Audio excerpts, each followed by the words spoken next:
shine when the light grows dim. Sing 1, 2, 3, 4, 3, 2, 1.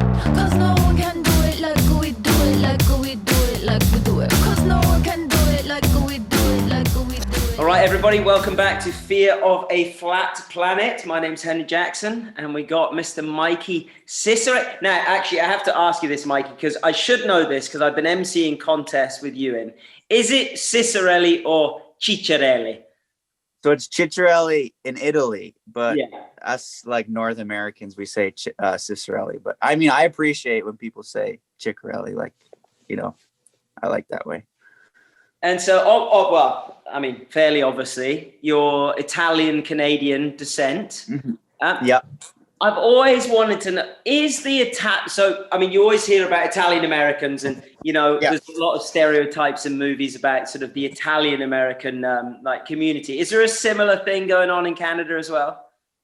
Oh, for sure. Like the town I grew up in was a lot of Italians as well. And like, there's definitely a crew. Like I remember it was funny because I was like always a skater kid and all my friends would like be soccer players and stuff. And I didn't fit the mold as like Italian kid at all. And I always just like, I wanted to have long hair. You know, everyone's got like short hair with like the gel in their hair. It's pretty funny. So there's definitely it in my little town of Ancaster for sure. Yeah. And whereabouts is Ancaster? Where are you from then? So that's like 45 minutes south of Toronto in Ontario, Canada. Yeah. And where are you based these days? Now I'm in Whistler pretty much full time, like throughout the winter, and been spending summers there a lot. And I mean, I feel like as an Ontario kid, where it's like not many big hills, it's a bit flat. So you go out west, see the mountains, and you really don't want to leave. Yeah. I feel like that's what happens for like, you'd be surprised how many people live in Whistler that are like either from Quebec or Ontario because they move out west. So they're like, I'm never coming home. Yeah, it's been a theme through the podcast. Yeah. We're doing like, yeah, everyone lives in Whistler. I mean, it makes sense. I've been to Whistler. It's like a pretty and being Canadian, you know, it's like kind of like the mecca of the snowboard industry for Canada. You know, it's like where everything goes down. Good backcountry riding, amazing park riding, and it's like kind of the best place to be, I'd say. And so, growing up then in Ontario, what was your local hill? So I actually learned how to ski and snowboard at a place called Georgian Peaks, like a private ski club just up in the Blue Mountains. And that's like where my parents were members and where they skied and where my brother and sister skied. So I was like a full ski kid. And then I was 7 years old and I was just begging my parents for a board. I was like, please let me snowboard. And then I met Sam Marcotte. I think you might have met him before back in the day. He's always around at the contest. So he's my first coach, but he worked at Georgian Peaks. And then we kind of branched off and started going to Mount St. Louis. And then he started simple snowboarding and kind of like we moved on from that resort. But that was kind of where it all started. And then the simple snowboarding was all based out of Mount St. Louis, which like Jasmine rode there, Tyler rode there, Elliot, our coach for simple. So we've all been like around each other for a long time, which is cool. So you came up through the scene that way. Exactly. Yeah. Yeah, very good. So were you the only snowboarder in your family then? Yeah, still am. Yeah. I remember I tried to get my mom to snowboard and did like 2 days of it. And it's a classic, you know, like bruised tailbone, hurt wrist. It's hard. I feel like it's hard for people that you're already good at skiing. You can get down a hill fast. Why would I get onto something that I can't get down the hill? Like it makes sense for like when you're young and want to learn, but it was a hard sell. Yeah, I feel like back in the day when snowboarding first popped up, there was that attraction of like, well, snowboarding used to be like a bit cooler than skiing. But I feel like that balance is sort of maybe not. Yeah, for sure. And then like, yeah, from like, you know, parents stuff, they're like, I just want to go ski après. Like, it's like the whole thing. It's not like they're trying to like go. I feel like that's what snowboarding is so cool for, is because, I mean, a lot of people that snowboard, I feel like you set goals more than just like, you know, people that go and turn all day on skis. You're like, even if you're like riding a small hill on a snowboard, you're like, oh, I kind of want to work on my front ones today, or I kind of want to like get that heel side turn like better, which is kind of dope, I feel like. Yeah, a bit more focused on progression there. Yeah, sick. Yeah. So growing up, I saw an interview with you a while ago. So you've got quite a sporting dynasty in your family. Is that right? Yeah. Is it a big hockey side to the family as well? Huge hockey side. So like my whole pretty much my upbringing was like hockey, because we had my dad's first cousin, my second cousin, Dino Cicceralli, played in NHL for 20 plus years. He's in the Hall of Fame, like really amazing hockey player. He's still in the top 20 for most goals scored ever. I think he's like 18th or something like that, 608. But yeah, so I think the whole family was like, well, if one Ciccarelli can be a professional hockey player, there's got to be another one. So like, it was like, and I honestly didn't like hockey at all. I remember being like 8 years old and being like, I just want to snowboard and like, I just don't want to play hockey. And my dad was so devastated. He's like, please. Oh, no way. Yeah. So you didn't enjoy it at all? Were you just like? No, I like the skating aspect, but I just honestly have the worst hand-eye coordination. Like I never scored a goal because I couldn't stick handle that well. I couldn't shoot the puck. So but my brother and sister went up to like AAA, and they were really talented hockey players. Like my brother was a goalie and stuff like that. So, but it was funny though, because it'd be like me, if I have kids and my son was like, or my daughter was like, I want to be a skier, I want a scooter. I'd be like, ugh. But you kind of have to accept it, I feel like. So the skates went in the bin, the skis went in the bin, the snow came out when you said what, around 7, 8 years old? 7, yeah. So like the first season, I still would ski because my parents they're like still wanted me to hold on to the ski thing a bit. So I would ski in the morning and then snowboard in the afternoon. And eventually, like meeting Sam, he kind of was like, oh yeah, like we should just get Mikey full-time snowboarding. And then pretty much from there, I like never stopped and fell in love with it. Like it's definitely been a passion of mine since a young age, which is very lucky too. It's very fortunate to say that. Yeah, and I feel like you popped onto the scene at a relatively young age as well. I mean, I'm trying to remember the first. Yeah, like we would have met. So it would have been like maybe when I was like 15. Yeah, I got like sponsored by Burton and started like getting invites to like I think I did like the Burton high fives, and then obviously like got into the US Open and stuff. So yeah, pretty young. And I'm 24 now. So it's almost been like 10 years of that, which is pretty wild to think, I'm like, so crazy to think they've been doing it. So lucky, man. It's fucking dope. How did that go getting on Burton? Was that regionally through Canada, or did you go straight to the sort of the So I was on Burton when I was younger, like 12 years old, for just like the rep in Ontario. And obviously you'd always try to like, it was when like the Burton Groms, like the team, and I was always like, I want to be doing that.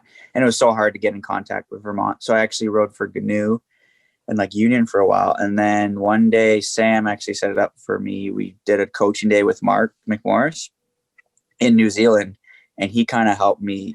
I really owe a lot to him because he helped me get on Burton, and then actually helped me get an agent. His agent Ninja started representing me as well. And that was like when I think I was still 14 at the time. Wow. And Mark just kind of, I guess, saw the potential and was like, yo, and reached out to Burton, kind of like made the relationship happen. And then I remember getting the phone call when I was like, I would have been in grade 10, and Ninja calls me. He's like, you want to ride for Burton? I was like, yeah, like this is like, I was blown away. I was like, this is crazy. Like I had no idea, so it's pretty wild. And was that something to be able to, obviously, you mentioned that your dad was like, please hockey, and was that something you'd be able to go like, yo, I've got an agent, I'm on Burton now? Yeah, I know for sure. They're like, my parents were like, wow. And like, obviously like with snowboarding, a lot of it is financial. And like my parents were spending, a good chunk of money for me to do what I'm doing. So then when money started coming, it took a little stress off them. And it was just like, obviously like, was really lucky to start getting money at that age and just like travel budget and stuff, but it still helps a lot, like of course, it's an expensive sport. So yeah, they're definitely stoked. And I was just over the moon because I think I actually wrote a letter when I was like 9 years old to like Burton, still at the place in Ontario, but like I wrote a letter trying to get sponsored, like the classic, you're like, I love snowboarding, I can do backside 360s or something, it's like, it's so funny. But yeah, definitely stoked. Still on Burton to this day. And so then, I mean, you've been fairly contest driven for the most part of the career so far, huh? Yeah, so far for sure. It's been definitely contest based. Just like I feel like Canada, even like slope style snowboarding kind of took a big like not hit, but like they rose a lot. It got a lot of attention when like Mark and Seb were like killing it a lot. So then the national team came, and then obviously me as a kid watching Mark and Seb in the X Games being like, wow, that's like crazy. And then made it more like a real possibility for like, Tyler, Darcy, all of us to come up. And even now the next gen crew, it's like, they definitely paved the way for slopestyle snowboarding in Canada. So I think that's why I was definitely contest based for a lot of it. And definitely moving on, I got to film a bit for the Burton movie, and we'll have some shots in that in the backcountry. So definitely like still want to compete, but I definitely have views of filming in the future. How hard do you find that? Is it a hard balance to maintain? Because obviously on the national team you got commitments there, but I guess the majority of snowboarders, the sort of inner soul of snowboarding, is calling you to maybe filming or a bit more. Totally, and that's the hardest thing is, I'd say, like what you said is it is challenging and it's hard to balance because you're like, okay, well, do I go 3 more years, 2 more years? You're at schedules and you're trying to like, because it's almost, doing what Seb does or like some of the other guys that film full video parts while competing. It's so hard on you. Like, I don't know if I would be able to do that, where I probably just would want to put all my eggs into filming, like this, I'm just filming for a video part now. But yeah, it's definitely hard because, I'm still young and I know I can still getting better at snowboarding. I'm like, I've done well in contests before. I'm like, oh, I probably could do that again. You know what I mean? Like, so I'm like, you still have that in the back of your mind. Like, I want that. So it's definitely a hard balance. And you're right. It's like, I feel like every snowboarder, it's like you watch video parts and I don't know. I think that's just me. I find it more respectable watching a video part than someone's winning contest run. Because I mean, a lot goes into it and it is super respectable because it's not easy at all. So I mean, there's obviously a strong heritage in the Canadian scene of filming. All the Wildcats and all the guys back in the day, and Mikey totally guys these days. And Solars and everyone, and like, you definitely like. It's kind of like even more of a proving ground, I feel like, than competitive snowboarding, because it's like, man, like I had even the days I went out this year, it's definitely scary what we do on the slopestyle, but what those dudes do in the backcountry, it's like you're hitting big jumps and high consequence. And it's like, you don't really realize it until you're right there. You're like, whoa, this is the real deal. And those guys have been doing that for like 25 years, in the Whistler backcountry and all over. It's cool. What is the season shaping up to look like for you at this point? Do you obviously we're living in quite weird times. Yeah, challenging times for sure. You've got a sort of idea of what you're up to yet? Yeah, so we do have a contest schedule plan. Like we'll go right now, we're going to be in Austria, I think January 4th for the Kreisberg Big Air. And then we'll do a week in between, and then we'll maybe go shred like Lax or Absolute, depending on where we're going to be. And then we'll do the Lax Open, come back to America for Mammoth contest, so the Grand Prix there, and then China World Champ. So there's like a full schedule, which is everything has to go to plan, obviously with COVID, and we'll see. But I mean, I'm kind of taking it as it comes. I'm not trying to plan too ahead, because then you get so set on something, you're like, I just literally live week by week pretty much. Yeah, it seems to be a common theme. I'm talking to a lot of people at the moment, just like, let's see what happens next week. You never know. Yeah, because and I feel like then you won't get so sad. It's like, even, the resorts are supposed to open up here, and on the 26th Whistler Open, it's like cases are rising. I'm going to be like, I might honestly cry if it goes like, oh no, we're not open. I'd be like, what? Oh no. I know, but I'm have full faith, because I feel like snowboarding, and like, it's an outdoor activity. We're wearing gloves and masks, and I feel like you can socially distance pretty well. So, especially if you're first off the lift, just get away from everyone. Just make sure on the first gondola. Yeah. And if not, we'll just go sledding, I guess. No, not so bad. Okay, and obviously this year we can't really avoid the topic of its Olympic qualifying year. Yeah. Coming up again. Now, you've been through this before. Were you in the mix for Sochi as well? Sochi, I was kind of in the mix, but that was like kind of like when I first moved to slopestyle. I think I was like maybe 3 spots away, but definitely the last one was when I was like the alternate. So I still went to Korea just as like the reserve, which was kind of weird, because I'm just like sitting there and like, it was a weird experience. I definitely enjoyed being there, and it was cool to see it all. But I got to ride the course, and I was like, fuck, I'd die to get a chance to actually compete, because I was right there for it. So hopefully this year I can be in that top 4, so I can be there and represent. Yeah, so how do you gear up? Do you have a special sort of way of approaching the season? Do you I was chatting to Derek and he's talking about in the past, like he's kind of gone in with like an overall structure of like I've got to get to this point, and then I get to go, and then I can worry about it then. But he said he's sort of trying to mix it up and be like, actually, you know what? I want to go into each contest with a bit more fire. So I'm more used to that kind of like the heat to win. Like, do you have a sort of structure? I mean, I guess it's really hard. I think for me, I just go to every event and try to ride like the best I possibly can. And if it's on, then it's on, and that's going to be your week. Like, I don't like go to an event being like, well, I need a 5th here. I'm just trying to literally ride as best as I can, and then the results will come. Like, I feel like the best seasons I've had is just from just whenever I'm the most stoked and having fun shredding. I feel like I'm definitely like a vibe person. If I'm like feeling good, I'll ride good. So that's kind of my MO, I guess. Do you have any routines to get the vibe up, or any special that make? Yeah, like I have like some songs. Like, I love Future Islands, it's my favorite band, so I'm always listening to them to try to get me. And then also, like, if I'm like starting to take it too seriously, I'll be like go do a cruiser run and go, do a couple front threes or whatever, and just like try to like get my stoke back before. Because if you do take it too serious, then I feel like it's like, then I'm like, why am I doing this? It's got to be fun in the end of the day. Yeah, it's funny. It's funny watching how different people function in that, because I get to stand at the start gate. It's obviously a lot of events, and some people are so like, like whatever, using, and then other people are just like laser focused. Yeah, and maybe if I was laser focused, it would help. But I don't know if I could do that. Keeping it fun though. I mean, like you said, at the end of the day, if it's not fun, gotta be enjoying it. So what about the events schedule? Which events are you looking forward to the most? What's your favorite? Definitely Lax is my favorite event always. It's just like I think you've been there every year for all the European Opens and Lax Opens. It's like we get spoiled with PAL or sunny weather, either or. It's like you're always going to leave that place super stoked. Like, I don't know. It's like I have a special place for that.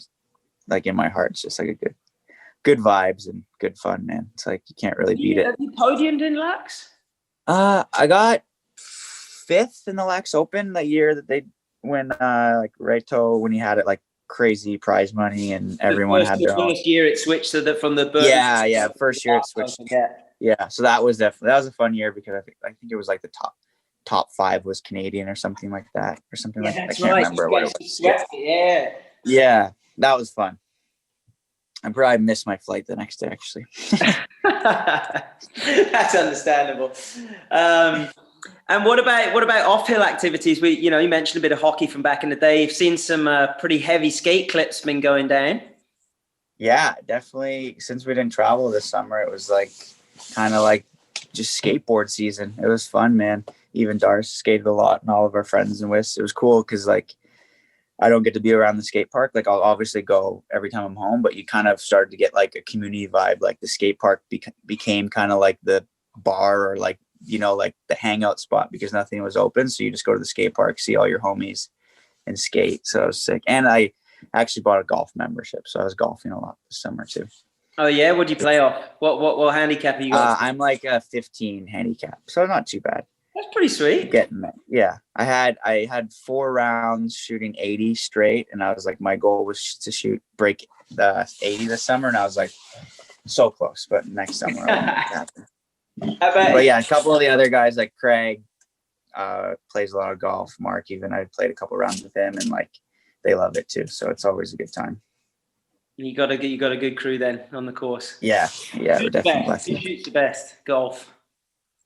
I think Seb is the best golfer. Like, I'm pretty sure he shoots in like this mid 70s. He's like just like really good at everything. I was gonna say, is it like You just scroll through his Instagram and you're like, oh wait, he's doing one of those trick shot things that you've seen. Yeah, and like what he just posted, like a double kickflip into the surf. I was like, what? Yeah. Yeah. He might be the most talented person out there. Do you Like think just talent, or has he just got so much energy that he has to be doing something the whole time? I don't know. I think I think it's talent and energy. Because like he can, if you put him on a skateboard and a mini ramp, like he probably hasn't skated in a while, he'll like do a blunt kickflip, like, you know, right away. It's like he's like so good. And yeah, I've played golf with him before, and I'm like, holy crap, he's good. He gets quite competitive as well, though. I remember it was, I can't remember which event it was. I remember there was a ping pong table, and it was basically. Oh, was it? I think it was World Champs in China. That was it. World Champs in China, in Yabuli. He was trying to take down every single person. It was awesome. It was like any moment you came down, he was on that ping pong table. Like, you want to go? You want to go? I'm like, yeah. Tired, man. I'm gonna go to the hot tub, and he's like, all right, yeah. Afterwards. Yeah. I think he'd be like, we'd all come out from dinner and he'd be still playing. It's so funny. He's actually, I've never beat him in ping pong. The guy's really good at that. Was it not him and maybe Petu were Petu, yeah. They were like going head to head. That was funny. Just put the whole snowboard community in a club med for a week and a half. That was wild. The TTR's kind of last hurrah, wasn't it? Yeah, that was that. Yeah, that was sad when Rope got a bit nabbed there. I remember he was so pissed. Yeah, the whole I love Rope. Community in a club med with an open bar policy. What could possibly go wrong? Yeah, it seems like it'd be a perfect event.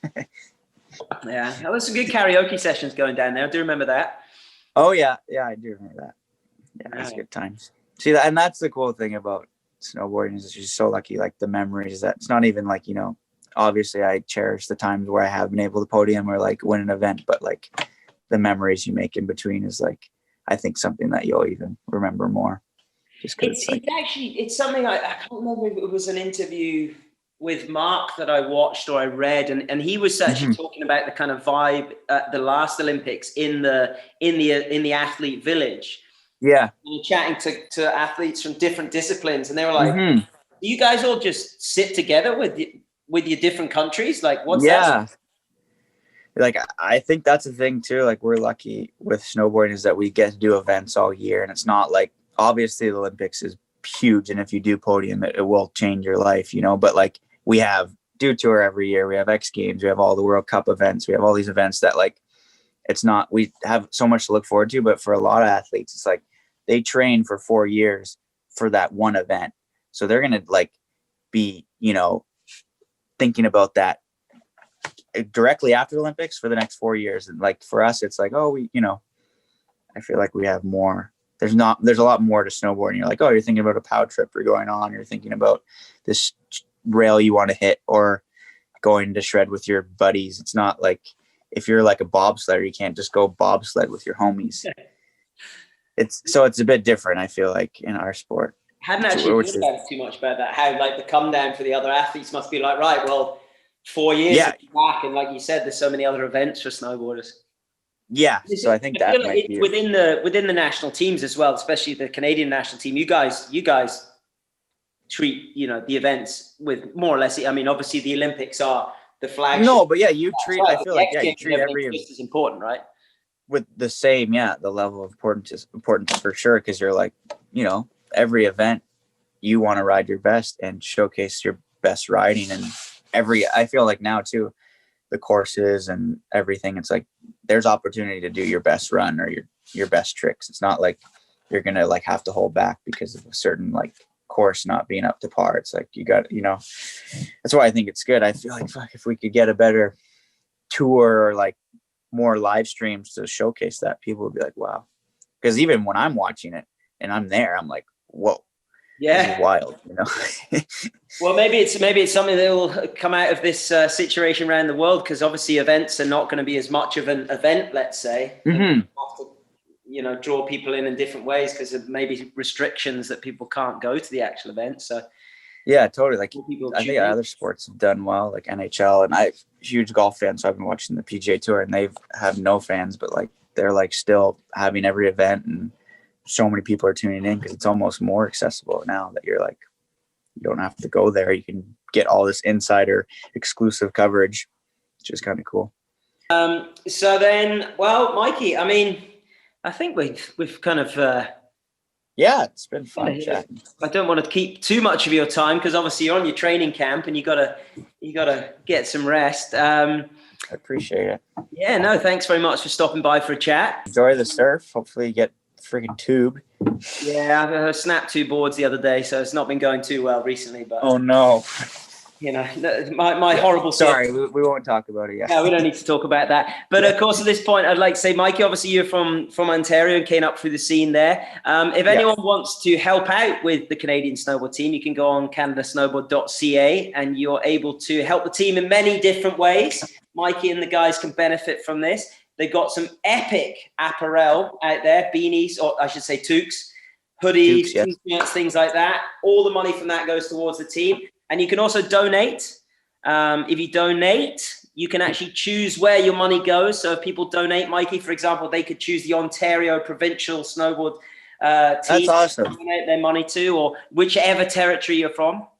I love that. Donate, and you can choose the main team, of course, and you know every dollar helps. You can probably choose Yukon too if you want. Exactly, choose Yukon and help this park keep going and get the Yukon scene back out on the map, or sort of explode onto the national scene. Mikey, thank you so much for joining us. Of course, thank you to Skull Candy as well for making this happen, and have a great rest of the training camp.